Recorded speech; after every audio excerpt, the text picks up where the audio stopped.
I would like to welcome Professor Giuseppe Navarra from Messina, Italy. He's going to present the laparoscopic treatment in gynecological malignancy.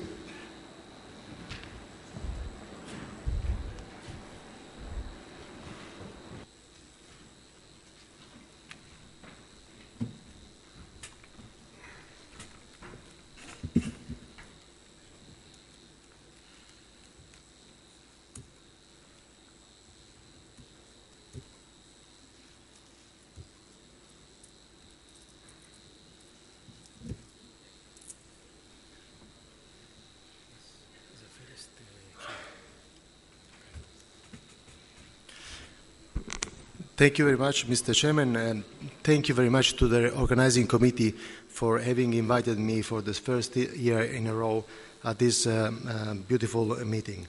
I have to say that I'm not a gynecologist, I'm a general surgeon, and the reason why I'm talking about this topic is because I have a close friend that is a gynecologist, and I've been involved with him during lymphadenectomies in combined procedures. My talk is facilitated by all the things that a previous speaker said before about lymphadenectomies and about the incidence of these cancers. So we can, when surgery is indicated in this kind of cancers, we can go traditionally with a laparotomy, either midline vertical or transverse, or we can go minimally invasive. And we have three ways: vaginal surgery, conventional laparoscopic surgery, and robotic assisted surgery. I'm not talking about the first, I'm talking mainly about the second, and the potential advantages of laparoscopy are well known to everybody: less blood loss, less blood transfusion, less postoperative pain, less wound infection rate and incisional hernias, reduced length of stay, adhesions, and faster recovery. The reason why robot is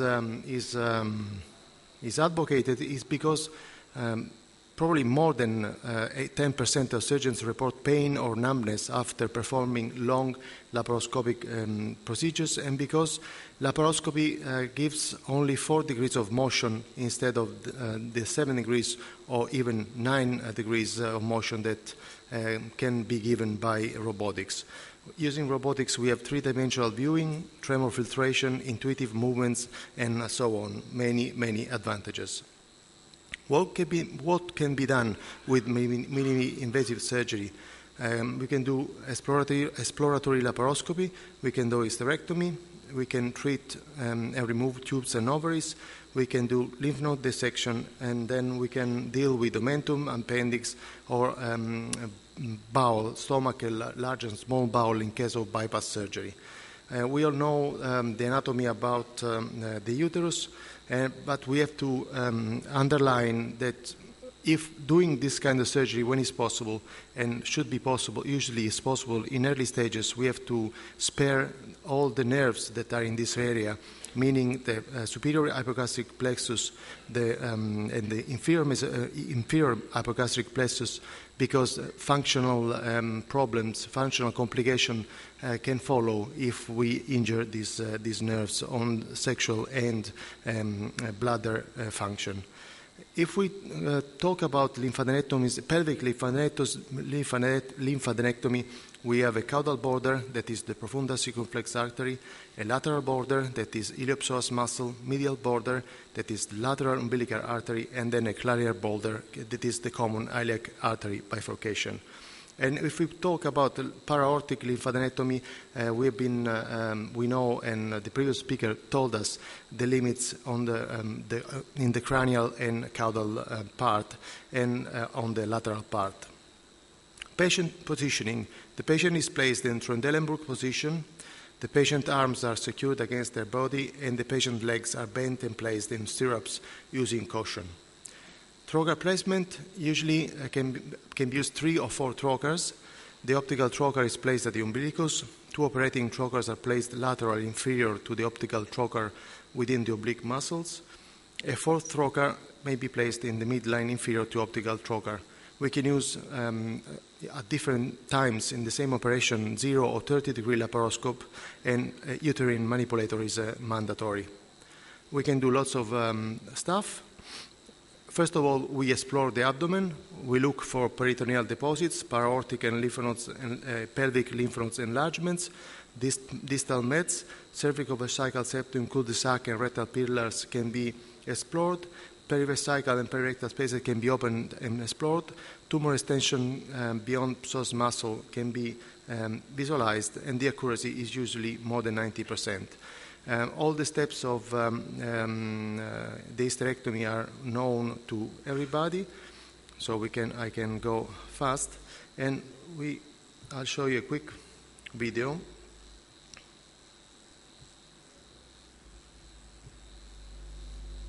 So this is the start of the operation. We have the uterus with the palpator, the manipulator inside that can flag it medially or laterally and then push it forward.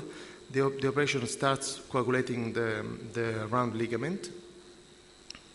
Usually you can use different kind of energy source. You can use bipolar energy, as in this case. You can use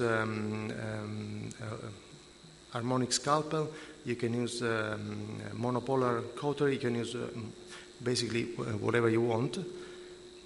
So the first step is completed, the broad ligament has been opened, and the areolar tissue is dissected with blunt and sharp dissection. The two leaves of the broad ligament are opened, and the dissection moves cranially up to to identify, coagulate, clip and tie, clip and cut the ovarian vessels at the infundibulo pelvic ligament that is shown here. Ovarian vessels are cut, and then a flap is created medially with the ureter going down into the pelvis and to perform the lymphadenectomy. The dissection is moved down laterally on each side, opening the peritoneum down to the pelvis, gaining access to the perirectal spaces, and down to identify the uterosacral ligament that will be cut. The same thing is done on the other side. Then we go down into the cardinal ligaments, identifying the vessels, artery and veins on both sides.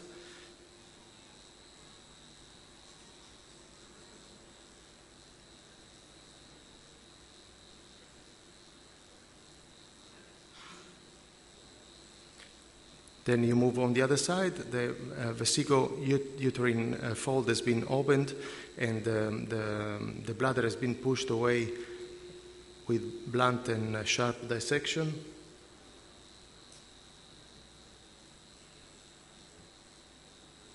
And then the vagina is open. The specimen is retrieved, and usually my friend used to close the vaginal vault through the vagina. Then we started the lymphadenectomy. We dissect lymph nodes along iliopsoas muscle medially to the genitofemoral nerve. Dissection then along around external iliacs, and then the obturator fossa.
Doesn't matter. Go on the slides.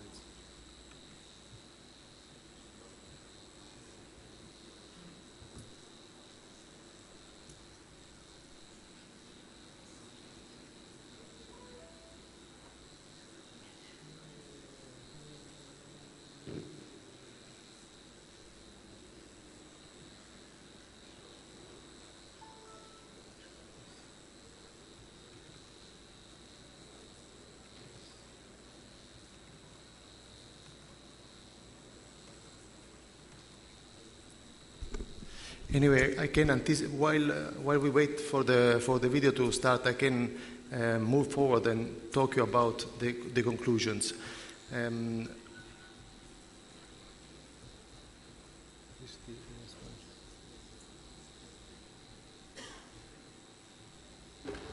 هو الفيديو مش هيشتغل؟ طيب.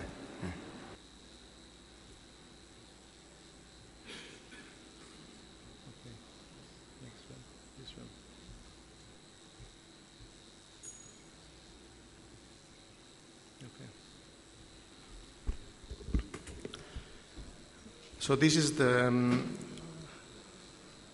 lymphadenectomy, a pelvic lymphadenectomy. In this case, obviously, you can't see the infundibular pelvic ligaments and the ovary, and you can't see even the uterus because this is a man. But since the images are very nice, this procedure has been done for a lymphadenectomy in case of a melanoma in a male patient. But the anatomy is the vascular anatomy is the same. So we go and identify the ureter where it crosses the iliac vessels, and then we go on the iliac vessels. We try to identify, having identified the cranial border, we try to identify the lateral border, that is the iliopsoas muscle, and you can see here that there is the genitofemoral nerve that is in view. In this case, dissection is done with ultrasonic shears and not with bipolar, but can be done with bipolar as well.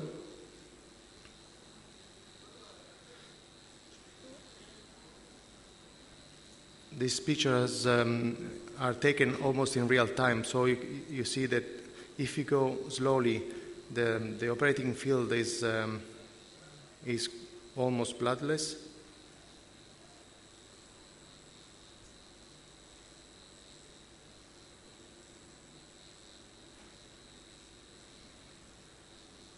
The section is moved caudally.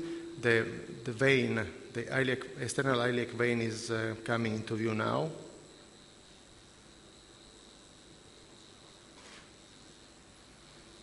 The section is moved caudally and then deeply to try to develop a plane between the vein and the pelvic wall, clearing the pelvic wall from all the adipose and lymphatic tissue.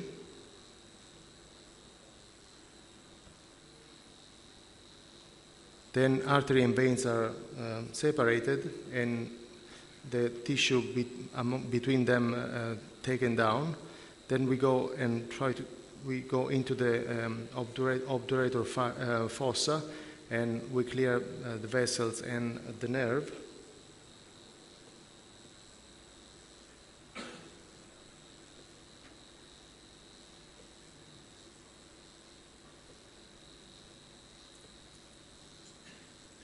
This is the view at the end of the lymphadenectomy. We have this sheet that has the ureter in it. Then we have the external iliac vessels cleared, the internal iliac vessel down, and then inside, moving medially, retracting medially the external iliac vessels, we have the fossa, obturator fossa cleared.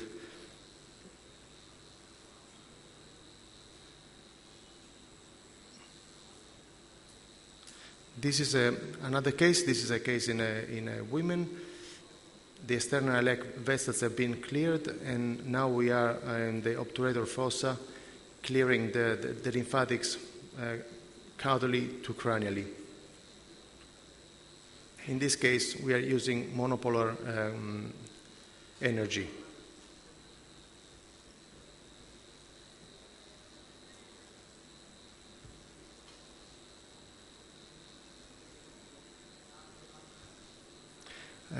We have already talked about parotic lymphadenectomy. In this case, the small bowel has to be mobilized up. The section starts from the right common iliac artery up to the troits ligament, and lymph nodes around the vena cava are dissected up to the right ovarian vein, and then mobilization of the mesosigmoid, and then the clearance of the aorta. Sometimes in laparoscopy is useful in cases of when palliative surgery is needed. In case of bowel obstruction because of peritoneal seeding, we may need to perform a gastroenterostomy. This is obviously a case done for obesity, for a laparoscopic biliopancreatic diversion, but the technique is the same. In this case, using some linear staplers, we can create gastroenterostomies, as in this case. In other case, we can perform, using the same kind of staplers, we can perform enterostomy or bypass, internal bypasses, and some other times we can even resect large bowel. In this case, we have an anterior resection performed for a bowel cancer, not for a gynecological cancer. You see the duodenum, you see the inferior mesenteric artery, the left colic artery, and here the inferior mesenteric vein.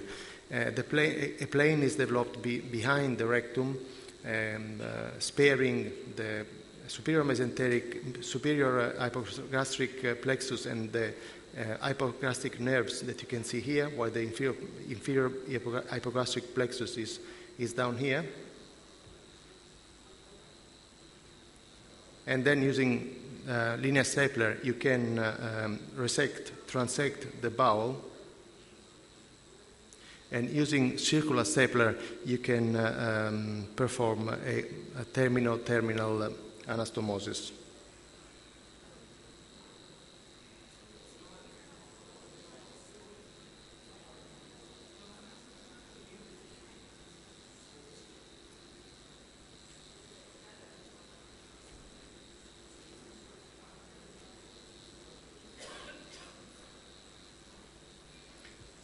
So laparoscopies can be used in different ways and different scenarios. Sentinel node biopsies can be done also laparoscopically. I can go fast in this case. This is a cervical cancer, and the biopsy can be guided by with the technetium albumins injection, or with a blue dye injection. But as said by the previous speaker, in case of gynecological cancer, not talking about vulvar cancer, using the currently available concept, systematic lymphadenectomy cannot be omitted, and ultrastaging of sentinel lymph nodes may have a future role in addition to systematic lymphadenectomy. So if we want to try to understand if laparoscopy has any advantage over open surgery, we can say that the advantages are essentially in the last 6 to 8 weeks, where laparoscopic patients have better physical functioning and body image, less pain, earlier resumption of normal activities, and return to work. But these advantages are away after 6 months. Operating time is longer, hospital stay is shorter, intraoperative complications are the same, long-term cancer benefit, even the studies are short, and follow-ups are up to 3 years, don't show significant difference if the operation if surgery is done laparoscopically or open, either in endometrial and cervical cancer. This is a very recent meta-analysis published, but no papers involved in this meta-analysis were randomized controlled trials. Comparing robotic laparoscopy and open surgery, we have that comparing robotic to open surgery, the operation with the robot takes longer, but the patients stay less in hospital. There is less blood loss and a trend towards less complication and less transfusion. If we compare laparoscopy and robot, the operating time is similar. There is a trend towards shorter length of hospital stay and transfusion. So in conclusion, laparoscopic treatment in gynecological malignancies can be done in early cases. It needs skillful surgeons, laparoscopic experience, familiarity with the procedure, standardized technique. It is safe and probably shows similar longer survival data. There are some challenges for robotics that probably is the future because the apparatus size is still quite impressive. There is a problem with draping and docking and the cost. And then there are functional problems, lack of haptic feedback, limited vaginal access, fixed instruments that are not easily exchanged, limited instrumentation, and cosmesis because each incision has to be a minimum of 8 millimeters, so more fascial closures are needed. Thank you very much.